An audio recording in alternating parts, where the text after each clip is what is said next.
नमस्कार साथियों, education channel में आपका स्वागत है। मैं पवन राय। इस वीडियो में आपको ये सिखाना चाहता हूँ कि उपसहसंयोजी यौगिकों के नामकरण कैसे करते हैं और उनके आयुपेशीय नाम कैसे लिखते हैं। इसके लिए हमें कुछ नियमों की आवश्यकता पड़ती है।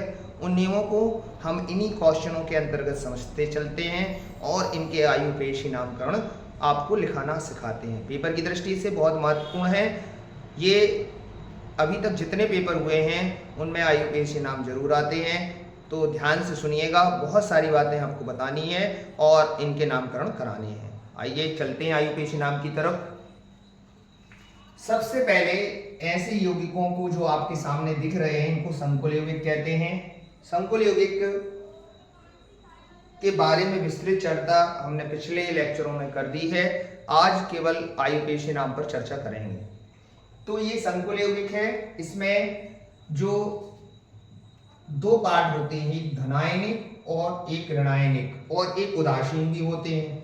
अगर ये जो ब्रैकेट वाला पार्ट है जिसको अपन उपसहसंयोजी क्षेत्र कहते हैं, ये कभी भी अलग अलग नहीं होता। अगर हम इसको तोड़ें तो ये कुछ इस तरीके से टूटेगा। पोटेशियम पर प्लस चार्ज होता है। कितने पोटेशियम है? 4, तो 4K प्लस। तो इस संकुल यौगिक पर माइनस चार्ज हो जाएगा FeCN6। 4 प्लस है तो 4 माइनस का चार्ज इस पर हो जाएगा। अर्थात ये संकुल यौगिक नहीं टूटता, क्योंकि जो लिगेंड होता है इसको लिगेंड कहते हैं और ये केंद्रीय धातु परमाणु होता है। ये दोनों एक दूसरे से उपसहसंयोजी बंध से जुड़े होते हैं। तो इस पर हम चर्चा विस्तृत कर चुके हैं। इसके लिए आपको प्रीवियस वीडियो देखने पड़ेंगे। फिलहाल हम आपको ये बता दें कि ये जो सबसे पहले यहाँ पर जो मेटल लिखा होता है वो हमारा डी ब्लॉक का तत्व होता है जनरली, और उसके जस्ट बाद जो होता है वो लिगेंड होता है। और लिगेंड हमेशा केंद्रीय धातु परमाणु के साथ उपसहसंयोजी बंध से जुड़ा होता है। लिगेंड की खासियत होती है कि अपने पास इलेक्ट्रॉन का जोड़ा रखता है जो कि केंद्रीय धातु परमाणु को उपलब्ध कराता है, और दोनों एक दूसरे से उपसहसंयोजी बंध से जुड़ जाते हैं। विस्तृत चर्चा के लिए, विस्तृत जानकारी के लिए आप प्रीवियस वीडियो देखिए। यहाँ हम आयुपेशीय नाम की चर्चा करेंगे। तो आयुपेशीय नाम लिखने के लिए, अगर संकुल यौगिक ऋणावेशित है, मतलब ये टूटने पर ऋण देगा, तो अगर ऋणावेशित है तो इसका नामकरण कैसे करेंगे? देखो, सबसे पहले आपको, अगर ये ऋणायनिक संकुल है तो सबसे पहले आयनिक यौगिक का नाम लिखेंगे। आयनिक है ये, तो आयनिक में सबसे पहले हम इसका नाम लिखेंगे और इसके नाम को लिखते समय सामान्य नाम लिखेंगे। इसमें डाई, ट्राई, टेट्रा जैसे शब्दों का इस्तेमाल नहीं करेंगे। केवल डाई, ट्राई, टेट्रा जैसे शब्दों का इस्तेमाल लिगेंड के नाम में किया जाता है। यहाँ पर हम आयनिक पोटेशियम का नाम लिख रहे हैं जो कि केवल पोटेशियम होगा। यहाँ पर आप टेट्रा पोटेशियम नहीं कहेंगे। तो ये K है आपका पोटेशियम, K4 है पोटेशियम। इसके नाम में डाई, ट्राई, टेट्रा जैसे शब्द नहीं लगते। तो ये धनायनिक होता है। अब हमारा जो संकुल यौगिक ऋणायनिक है, तो ऋणायनिक संकुल यौगिक का जब नाम लिखेंगे हम, तो उसमें भी ध्यान रखना है सबसे पहले लिगेंड का नाम। लिगेंड के नाम को लिखने से पहले लिगेंड की संख्या। तो लिगेंड की संख्या कितनी है अपनी? 6 के लिए आप सबको पता होना चाहिए क्या कहते हैं? हेक्सा। और लिगेंड में CN जो होता है वो साइनो, लिगेंड के नाम में आपको O लगाते हैं, तो साइनाइडो या साइनो शब्द का इस्तेमाल कर सकते हैं। तो साइनो लगा लेते हैं अपन, हेक्सासाइनो। लिगेंड के नाम की सारणी आपको उपलब्ध करा दी जाएगी। बुक में भी आप देख सकते हैं कि कौन से लिगेंड को क्या नाम देते हैं। फिलहाल CN को अपन साइनो या साइनाइडो नाम देते हैं। O लगा रहता है इनके लिगेंड के नाम में, तो हेक्सासाइनो। अब ऋणात्मक संकुल है यदि, तो केंद्रीय धातु परमाणु का जो नाम होगा, ये केंद्रीय धातु परमाणु कहलाता है, तो इसके नाम में एड लगता है, फेरेट। केवल ऋणात्मक, देखो नियम जो है वो हम साथ साथ पढ़ा रहे हैं। जो ऋणात्मक संकुल यौगिक होते हैं उनका केंद्रीय धातु परमाणु के नाम में एट लगता है। एट ऋणात्मक संकुल यौगिक जो होते हैं उनके केंद्रीय धातु परमाणु के नाम में एट लगता है, तो ये फेरेट। इसके बाद ऑक्सीकरण संख्या निकालनी पड़ती है केंद्रीय धातु परमाणु की, और केंद्रीय धातु परमाणु की ऑक्सीकरण संख्या जितनी भी आती है उसको रोमन अंकों में लिखते हैं। तो यहां पर ऑक्सीकरण संख्या 2 आएगी तो रोमन अंकों में 2। ये हो गया इसका आयुकेशी नाम। ऑक्सीकरण संख्या कैसे कैलकुलेट की है वो भी बता देते हैं। यहाँ ये सेंट्रल एटम है, केंद्रीय धातु परमाणु है, इसकी ऑक्सीकरण संख्या निकालनी, इसको x मान लो।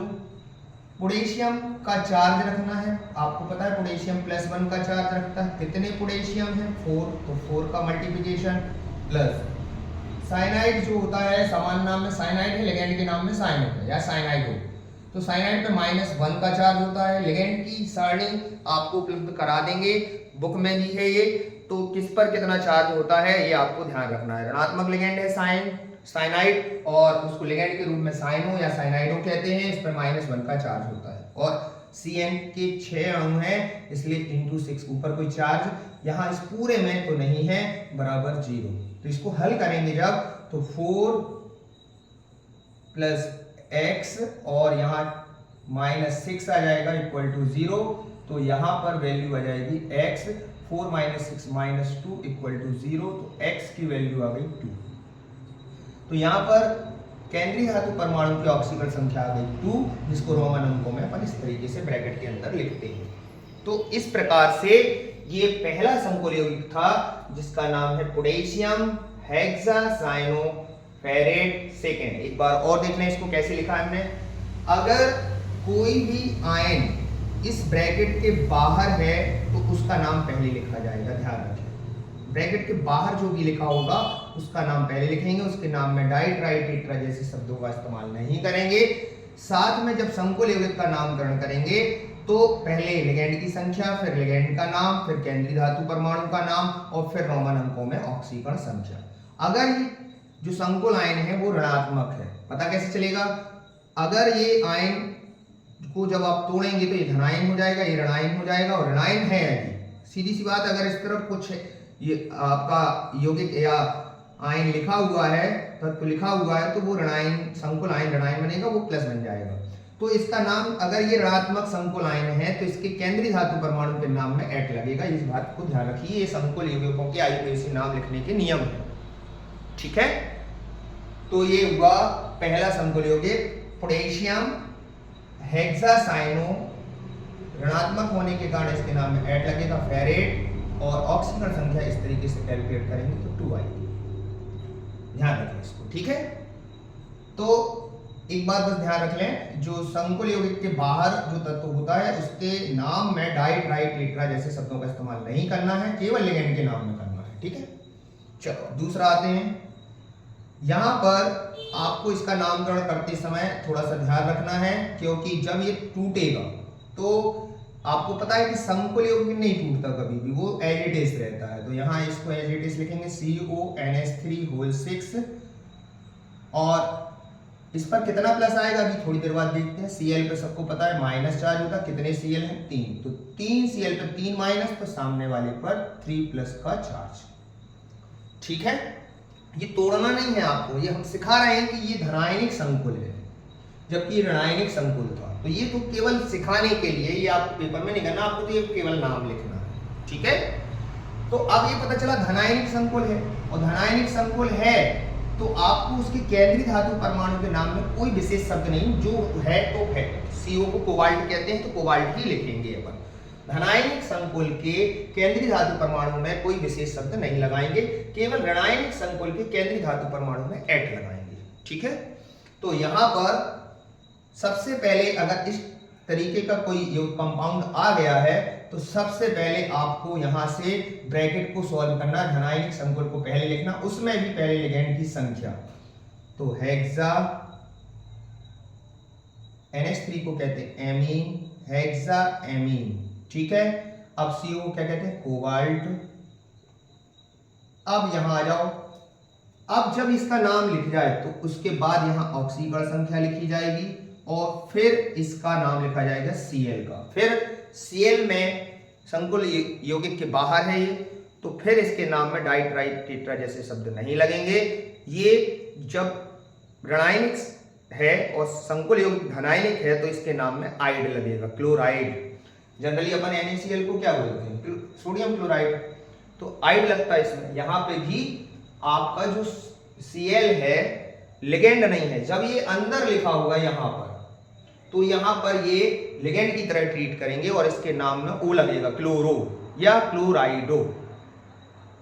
और जब ये बाहर लिखा होगा इस तरीके से तो इसका सामान्य जो रूप है आइड के फॉर्म में दिखेगा, क्लोराइड, ब्रोमाइड, आयोडाइड या फिर फ्लोराइड, ब्रोमाइड। इस तरीके से जब आपका आयन यहां पर उपलब्ध है तब अपन उसका नाम लिखेंगे।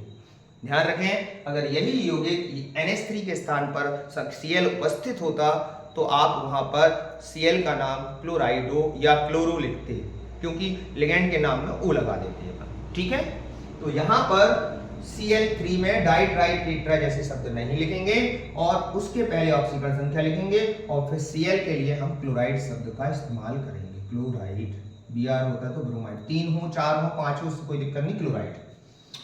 अब ऑक्सीकरण संख्या निकाल लेते हैं। CO की निकालना हमेशा सेंट्रल एटम की निकलती है। सेंट्रल एटम कौन होता है, जो जस्ट केंद्रीय, जो आपका ब्रैकेट के जस्ट बाद लिखा होता है, जो लिगेंड से जुड़ा होता है उसको अपन सेंट्रल एटम कहते हैं, केंद्रीय धातु परमाणु, उसकी ही निकाली जाती है, तो इसको X मान लो।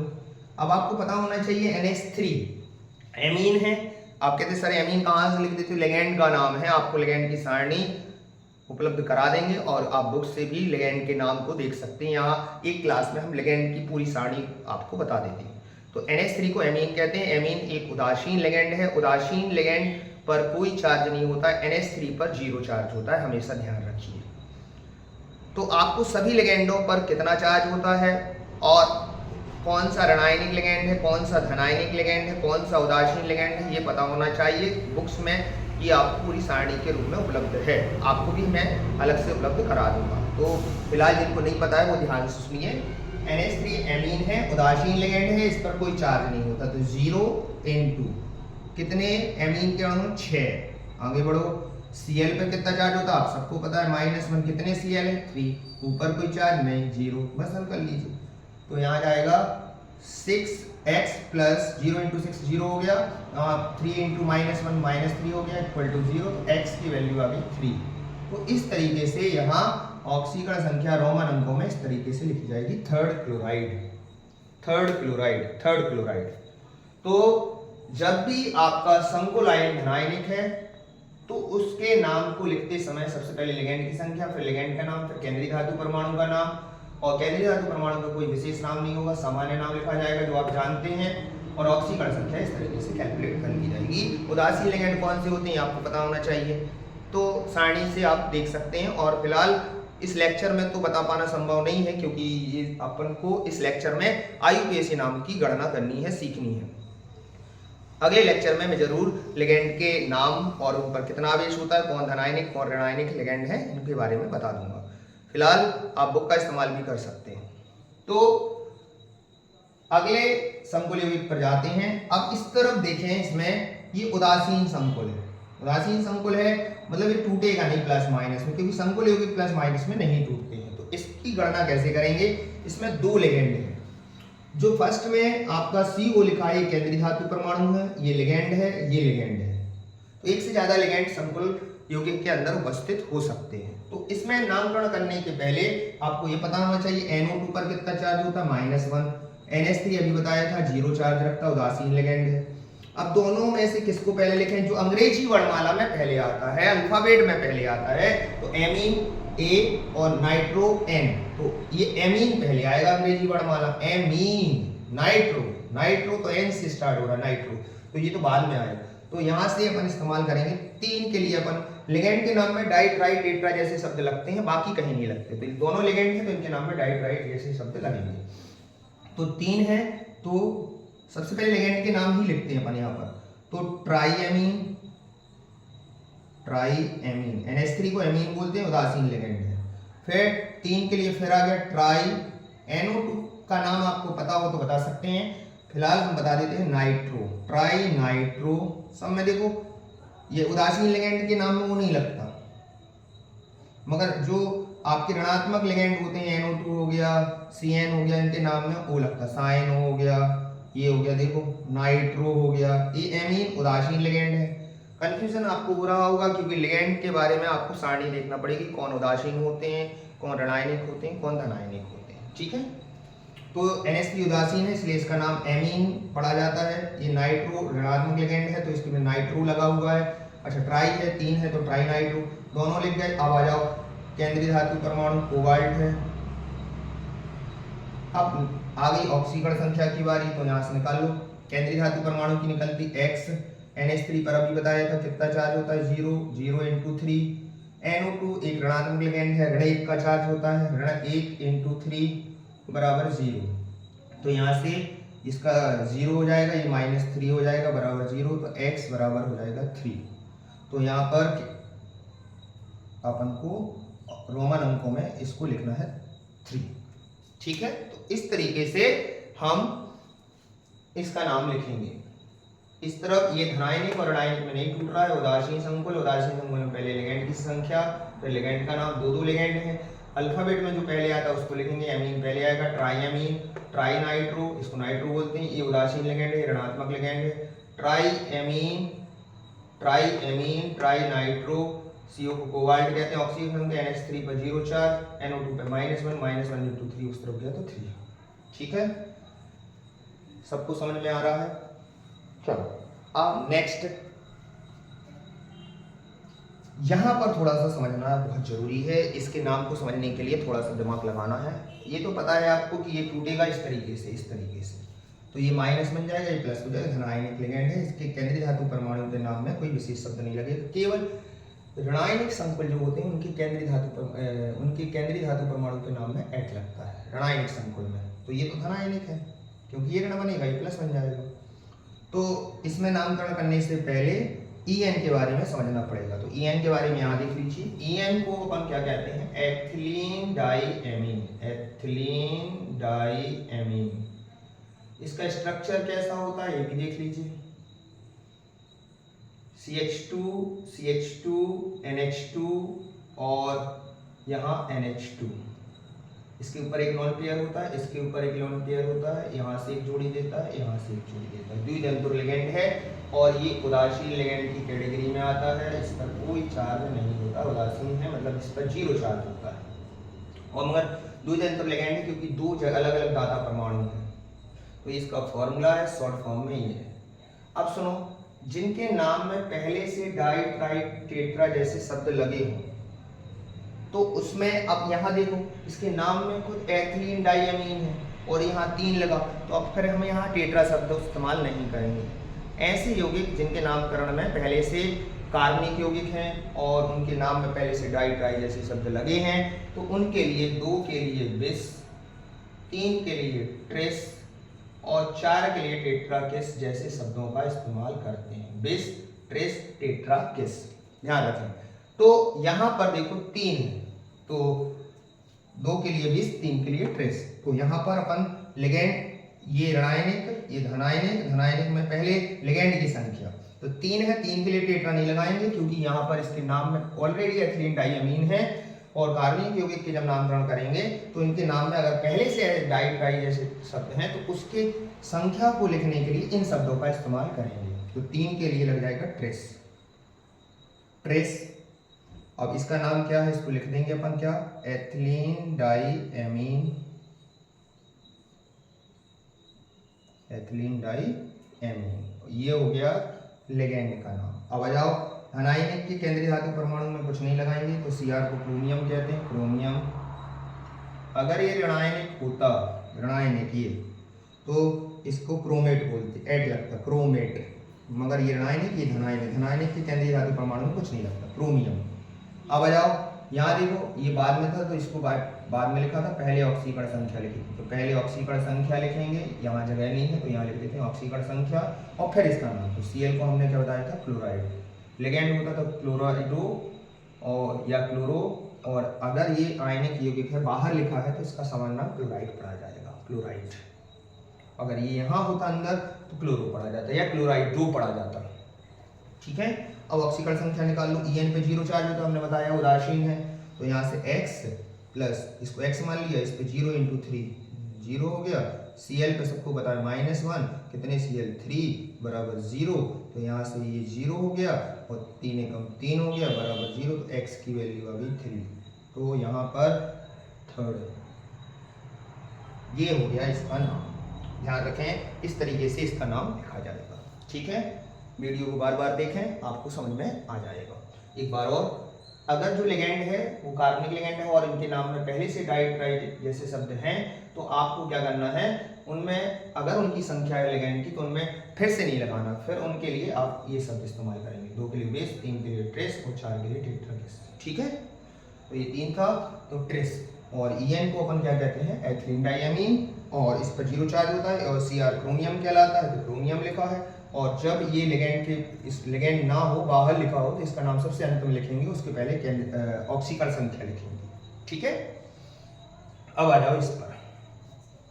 सबसे पहले EDTA यहाँ देखो, अब यहाँ देखो, यहाँ अगर ये टूटेगा तो ब्रैकेट माइनस में चला जाएगा, ये प्लस पे आ जाएगा सोडियम। देखो इस तरीके से ये Na प्लस आ जाएगा, तो इस पर माइनस चार्ज है, 2 Na है तो 2 Na प्लस, इस पर 2 माइनस आ जाएगा।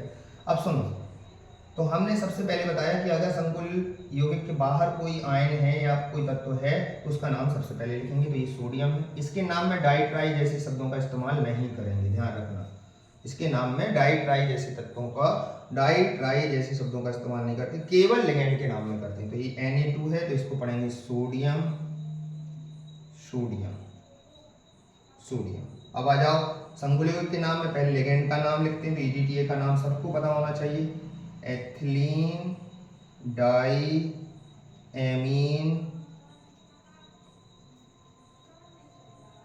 Ethylene diamine tetra acetate. तो अब चूंकि ये धनायनिक है, ऋणायनिक, और ऋणायनिक संकुल के नाम में एट लगता है, तो एसीटेट एसीटेट या एसीटेटो। टेट तो पहले से होता है, एसीटेट, तो एसीटेटो, एसीटेट पहले से होता है, इसके नाम में ओ लग जाएगा, एट, एसीटेटो। ठीक है,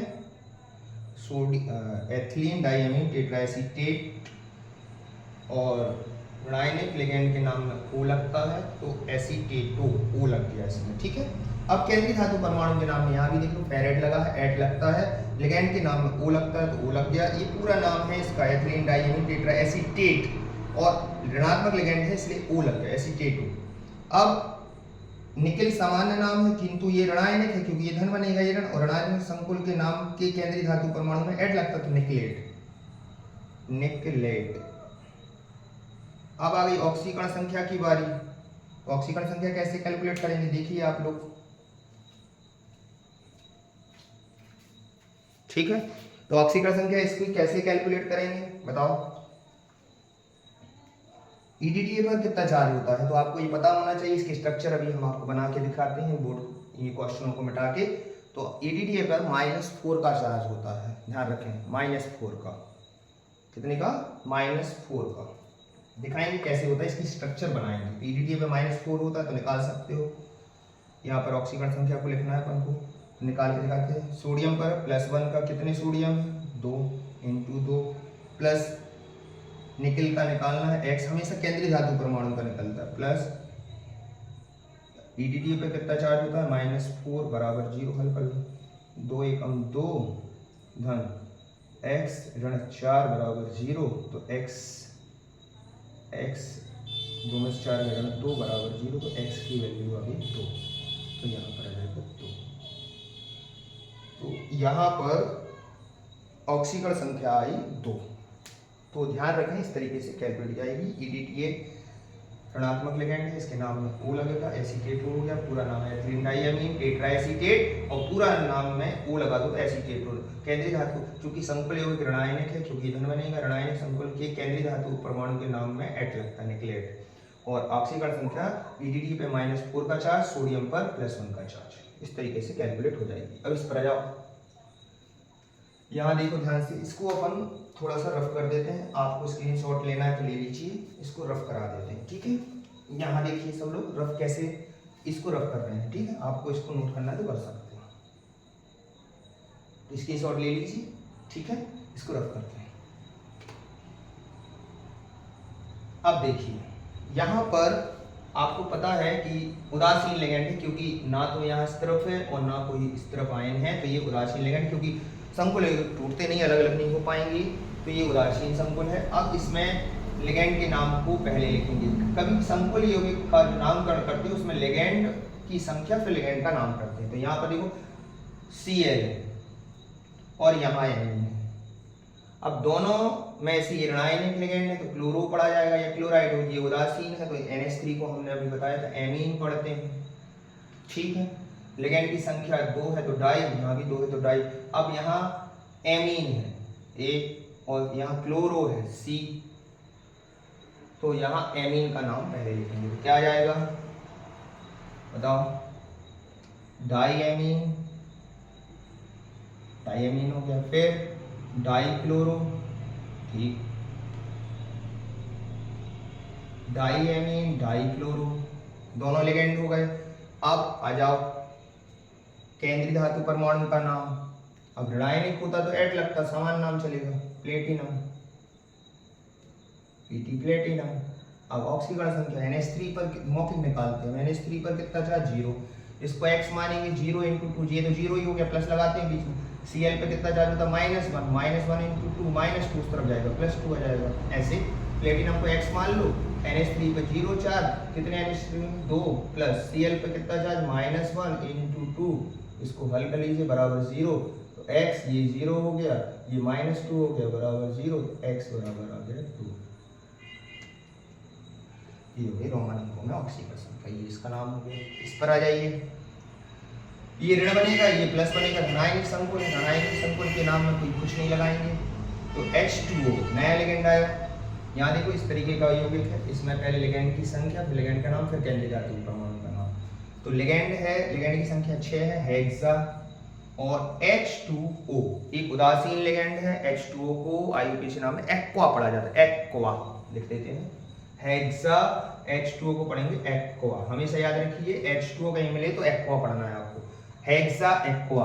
और धनायनिक है ये, क्योंकि ये ऋण बनेगा, ये धन, और धन के नाम में कोई विशेष शब्द नहीं लगाना, क्रोमियम, Cr को क्रोमियम।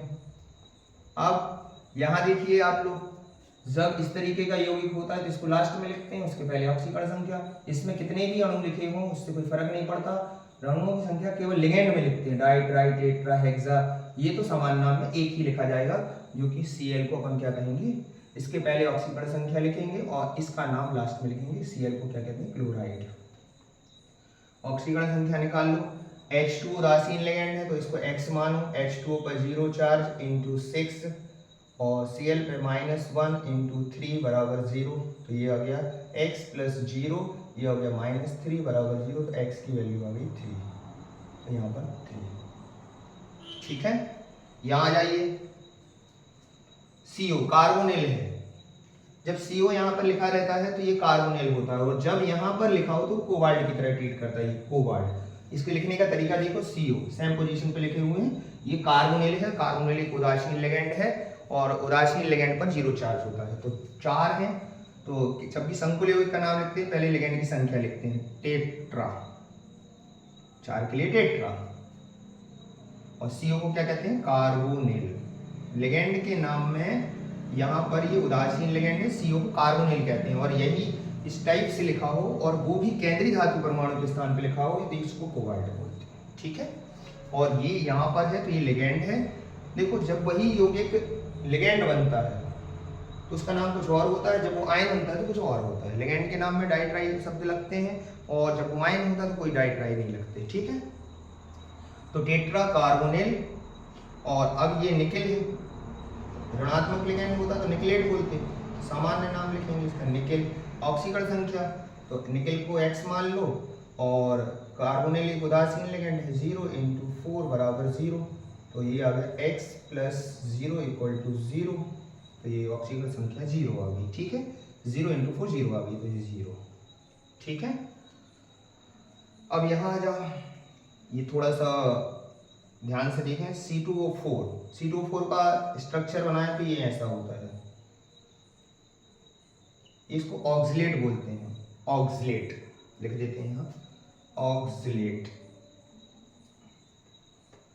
ऋण 2 का चार्ज होता है इस पर, ऑक्सिलेट है, ये ऐसा होता है। ठीक है, चलो अब इसमें ये धन बनेगा, ये ऋण बनेगा। ऋणायनिक संकुल जब होता है तो इसके नाम में केंद्रीय धातु परमाणु में एट लगता है, तो यहाँ क्रोमियम है, क्रोमेट पढ़ा जाएगा, ध्यान रखना। ये धन ये ऋण, +3 -3, केंद्रीय धातु जब संकुल एवं ऋणात्मक होता है उसके केंद्रीय धातु परमाणु में एट लगता है, तो यहाँ पर हम इसका नामकरण करेंगे। तो जब बाहर आयन होता है तो उसका नाम पहले लगते हैं और उसके नाम में डाई ट्राई जैसे शब्दों का इस्तेमाल नहीं करते हैं। तो इसका नाम के को अपन क्या कहते हैं, पोटेशियम, पोटेशियम।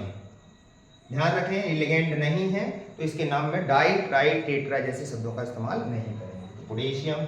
अब आजा संकुल यौगिक में, ये धनायनिक है तो ऋणायनिक है। कोई भी संकुल यौगिक हो तो सबसे पहले लिगेंड की संख्या तो 3 है, 3 के लिए ट्राई, ट्राई और C2O4। अब ऋणात्मक C2O4 ऋणात्मक लिगेंड है तो इसके नाम में O लगेगी तो ऑक्सिलेटो, इसका नाम ऑक्सिलेट है, किंतु ये ऋणायनिक लिगेंड है तो इसके नाम में O लगेगा। ऋणायनिक लिगेंडों के नाम में O लगता है तो ऑक्सिलेटो, ट्राई, 3 के लिए ट्राई और C2O4 को ऑक्सिलेट बोलते हैं। ऋणात्मक लिगेंड है तो O लगेगा तो ऑक्सिलेटो, ऑक्सिलेटो, ट्राई ऑक्सिलेटो। और ऋणायनिक संकुल के केंद्रीय धातु परमाणु के नाम में, ऋणायनिक संकुल के केंद्रीय धातु परमाणु के नाम में एट लगता है तो यहाँ पे भी एट लगेगा। क्रोमियम है तो क्रोमेट पढ़ा जाएगा, क्रोमेट। प्रैक्टिस करेंगे तो सब कुछ बनने लगेगा, क्रोमेट। अब ऑक्सीकरण संख्या निकालते हैं, यहाँ देखो केंद्रीय धातु परमाणु की निकलेगी हमेशा +1 पोटेशियम पर चार्ज इंटू 3, क्रोमियम को x मान लो, ऑक्सिलेट पर -2 का चार्ज होता है तो -2 इंटू कितने ऑक्सिलेट हैं, 3 इंटू 3 बराबर 0। हल कर लो, 3 एकम 3 प्लस x 2 3 6 बराबर 0। तो यहाँ पर आ जाएगा x और 3 में से 6 जाएंगे तो -3 बराबर 0, तो x बराबर आ जाएगा +3, तो यहाँ +3। इस तरीके से इसका नाम लिखा जाएगा, पोटेशियम ट्राई ऑक्सिलेटो क्रोमेट थर्ड। ठीक है, अब यहाँ आ जाओ, ये फिर धनायनिक, ये ऋणायनिक है तो इसके केंद्रीय धातु परमाणु में एट लगेगा, तो ये तो जस्ट इसी तरीके से हो गया। इसके नाम में तो अपन डाई ट्राई लगाते नहीं है, तो 3 है तो लगे रहेंगे, तो इसको के को अपन क्या बोलेंगे, पोटेशियम, पोटेशियम, पोटेशियम। अब यहाँ जाओ, ये धनायनिक, ये ऋणायनिक, ऋणायनिक संकुल में लिगेंड भी ऋणात्मक है तो इसके नाम में सबसे पहले इसका नाम लिखा अपने पोटेशियम। आ जाओ लिगेंड के नाम में, लिगेंड की संख्या सबसे पहले कितनी है, 6, तो हेक्सा। अब इसको साइनाइडो बोल दो या साइनो बोल दो, साइनो, हेक्सा साइनो। और अब ये धनायनिक है, ऋणायनिक, ऋणायनिक केंद्रीय धातु परमाणु के नाम में एट लगता, तो अभी भी हमने Fe को फेरेट लिखा था, यहाँ भी लिखेंगे फेरेट। अब ऑक्सीकरण संख्या बस बदल जाएगी, यहाँ सेकेंड आएगी, यहाँ चेक कर लेते हैं कितनी आएगी। तो पोटेशियम पर +1 का चार्ज, कितने पोटेशियम 3, आयरन को x मान लो, साइनाइड पे -1 का चार्ज यहाँ भी लगा कर देखो, इंटू 6 इक्वल टू 0, तो यहाँ पे 3 + x -6 इक्वल टू 0, तो यहाँ से x 3 में 6 गए तो -3 बराबर 0, तो x की वैल्यू होगी 3। तो इस तरीके से IUPAC नाम को हम सॉल्व करेंगे और इससे कठिन वाले और इनसे सरल वाले IUPAC नाम और भी सॉल्व करेंगे अपन। फिलहाल आप ध्यान रखिए, इस तरीके से हम IUPAC नाम की गणना करते हैं। तो फिलहाल सभी को समझ में आया होगा, इस तरीके से अपन IUPAC नाम की गणना करते हैं। इसमें कुछ नियमों का पालन किया गया है जो हमने बीच बीच में आपको बताए हैं, उन नियमों को ध्यान रखिए। और फिलहाल नियम की अलग से आपको क्लास बता दी जाएगी। अगर आप नियम नहीं भी पढ़ना है तो इनमें समस्त नियमों को समावेश कर दिया गया है। Thank you. क्लास को बार बार देखिए, IUPAC नाम आपसे बनेंगे। जो भी डाउट हो कमेंट बॉक्स पे छोड़िए, लाइक कमेंट और सब्सक्राइब कीजिए। Thank you. आज की क्लास के लिए धन्यवाद।